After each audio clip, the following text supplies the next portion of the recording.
Isa sa mga congressman na nagsasabing 95% na daw ng mga congressman ay pabor para ipospon ang barangay at sangguniang kabataan eleksyon.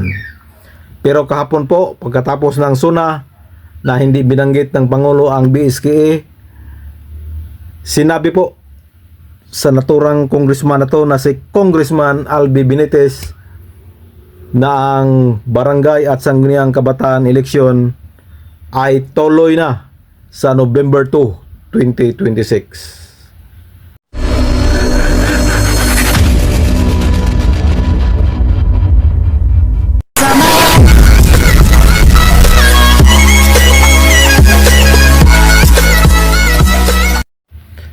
Hello, isang mapagpalang araw ng Martes sa ating lahat mga kapobre.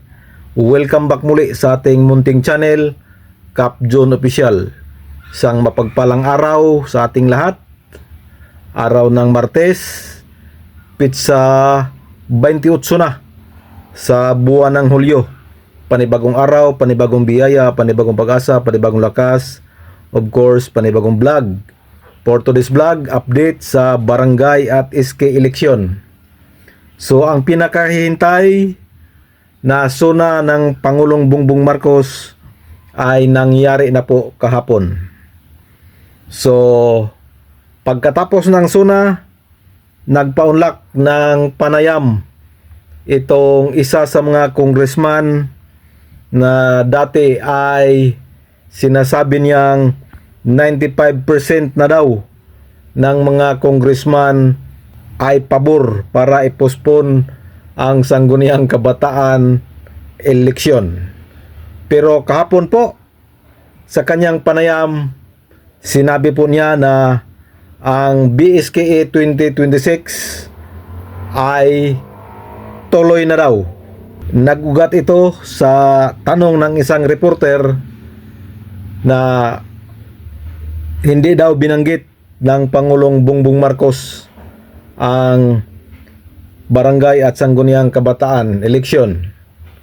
At sinagot naman ni Congressman Albi Benitez na dahil daw hindi binanggit ng Pangulo, so ibig sabihin tuloy daw ang barangay at sangguniang kabataan eleksyon sa November 2, 2026. At para malinaw at baka sabihin na naman ninyo na fake news ito po ang panayam kay Congressman Albi Benitez. Here we go. Okay, so since wala na mention, bago lang kami nagstoryana ni Secretary Boying Rimulya, I think the decision is to continue with the barangay election, considering nga ang mga iban nga mga reasons for delaying or postponing the barangay election is not anymore in existence. Though hindi na pala siya present. So in short, dayon ang election. Oh, yan ha? Klarong-klaro po, Congressman Albi Benitez. Dahil daw hindi binanggit ng Pangulo ang BSKA sa kanyang SONA, ay tuloy daw, in short, tuloy daw ang halalan sa barangay at sangguniang kabataan. Isa pa sa kanyang pinunto na dahilan, hindi na daw present ang mga dahilan. Kasi yung dahilan nila para i-postpone ay yung krisis na nangyari. Pero kahapon po, sinabi ng Pangulong Bongbong Marcos na mayroon na daw nakalaang 6 billion pesos para sa anumang krisis na darating sa ating bansa. So sa makatuwid, wala na yung dahilan nila. Dahil prepare na po ang Pilipinas. Yan po ay sabi ng Pangulong Bongbong Marcos kahapon. So, in-existing na daw ang mga dahilan para i-postpone ang barangay at sangguniang kabataan eleksyon. Yan po ang paglilinaw ni Congressman Albi Benitez.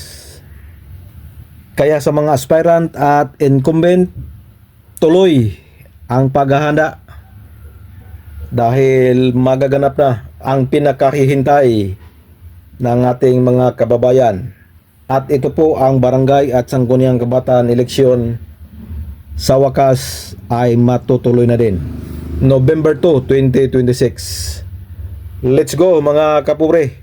This is your Cap John Official. Please subscribe, please support. Bye-bye and God bless us all.